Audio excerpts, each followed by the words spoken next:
আমার best cooking and kitchen tips চ্যানেলে আপনাদের স্বাগত।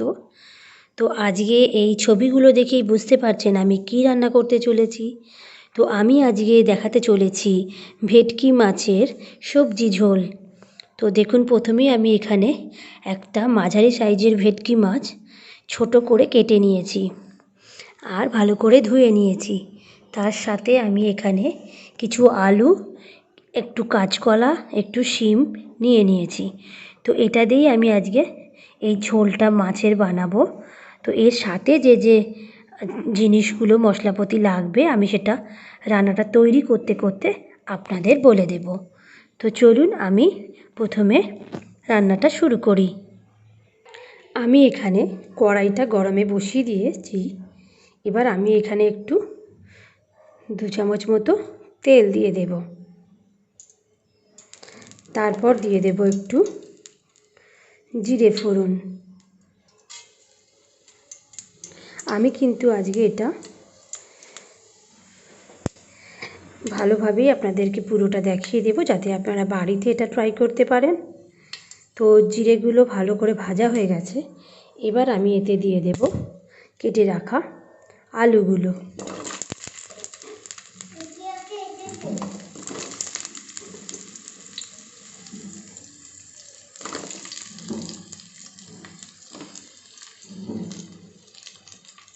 পুরো সবজিটাই আমি দিয়ে দেব।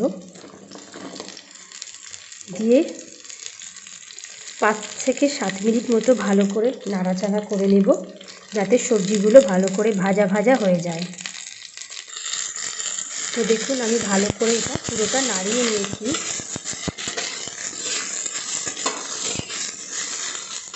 আমি দিয়ে দেব এখানে 1 চামচ হলুদ গুঁড়ো,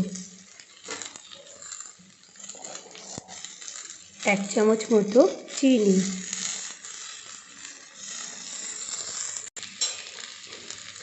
আমার এটা মোটামুটি একটু ভাজা ভাজা হয়েছে।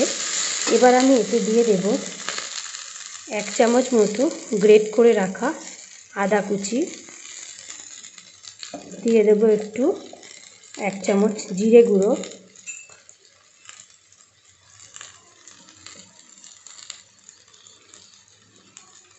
পুরোটা ভালো করে নাড়িয়ে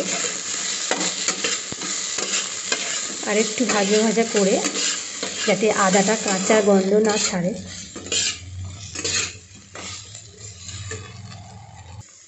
দিয়ে দেব 2টো কাঁচা লঙ্কা। তো যেহেতু এই ভেটকি মাছের যে ঝোলটা করছি, এটা আমার 3 বছরের বাচ্চা শিশুও খাবে। তো আমি এখানে শুকনো লঙ্কার যে গুঁড়োটা সেটা আমি সবার শেষে অ্যাড করব, যাতে বাচ্চাটাটা তুলে রেখে আমি ঝালটা দিতে পারি। কারণ আমি যদি গুঁড়ো লঙ্কাটা প্রথমেই দিয়ে দিই তো বাচ্চাটা খেতে পারবে না। তো আপনারা এটা আগেই দিয়ে দিতে পারেন। তো এবার দেখুন, ভালো করে এটা মোটামুটি ভাজা ভাজা হয়ে গেছে। 6-7 মিনিট মতো জোরে আঁচে ভেজে নেবেন। এরপরে আমি এতে জল অ্যাড করব। তো আপনাদের যতটুকু ঝোল লাগবে ততটুকুই আপনারা জলটা পরিমাণ মতো দেবেন। যদি হালকা ঝালঝাল মতো রাখতে চান তাহলে কম জল দেবেন, আর যদি মনে করেন একটু পাতলা ঝোল করবেন তো সেটাও আপনারা আপনাদের অনুযায়ী দিতে পারেন। আর নুন, ঝাল, মিষ্টি এটা সবটাই আপনাদের টেস্ট অনুযায়ী দেবেন। আপনারা কে কীরকম ঝাল, নুন, মিষ্টি খান সেই অনুযায়ী। তো আমি এখানে যেরকম আমার মতো দরকার আমি দিয়ে দিয়েছি। তো এরপর এটা এখন আমি 10 মিনিট মতো ফুটতে দেব, যাতে আলুগুলো সেদ্ধ হয়ে যায়, শিমটা সেদ্ধ হয়ে যায়। তো দেখুন, এই ঝোলটা আমার ফুটে গেছে এবং হয়ে গেছে। তো আমি এখান থেকে আমার কিছুটা তুলে রেখেছি আমার বাচ্চার জন্য। এবার আমি মাছগুলো ভেজে এটাতে দিয়ে দেব। তো আমি এখন মাছগুলো ভেজে নিচ্ছি। তো আমি এখানে একটা মাছ ভাজার জন্য কড়া বসিয়ে নিয়েছি। কড়াটাতে আমি একটু তেল দিয়ে দিচ্ছি।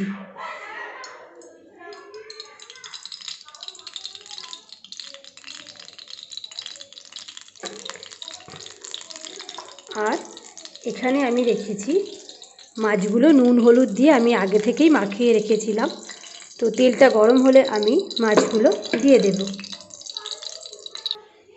তেলটা আমার গরম হয়ে গেছে, আমি এখানে একে একে মাছগুলো দিয়ে দিচ্ছি। তো আমি দুটো করে দিচ্ছি। মাছগুলো বেশ একটু কড়া করে ফ্রাই করে নেব। তো মাছগুলো আমার ভাজা হয়ে গেছে, দেখুন।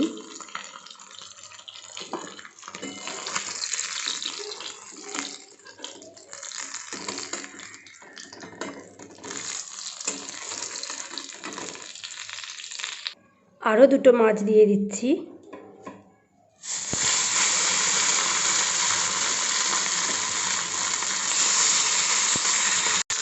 তো মাছগুলো আমার খুব ভালো করে ভাজা হয়ে গেছে।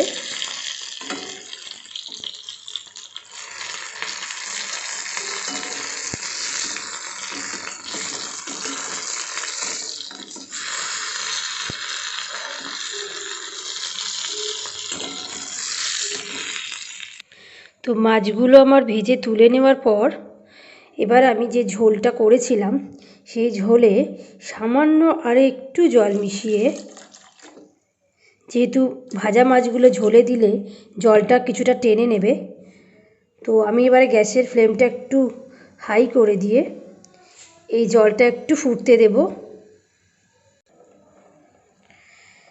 1-2 মিনিট মতো একটু জলটা ফুটে এলে আমি এবারে ভাজা মাছগুলো দিয়ে দিচ্ছি।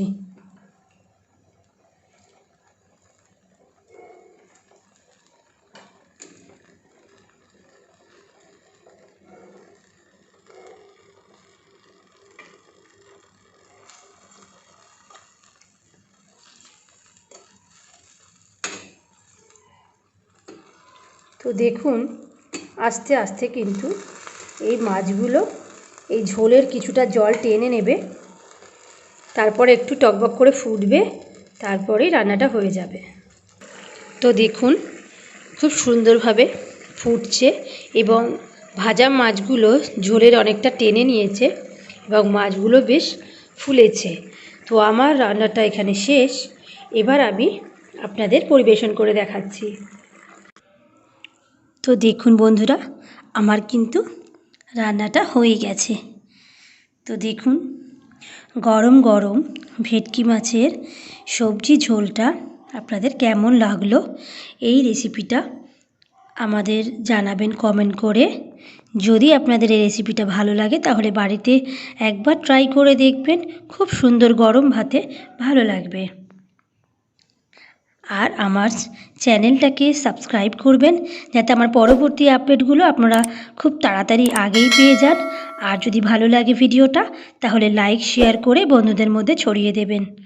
তো আমার ভিডিওটা আজকে এখানেই, টাটা।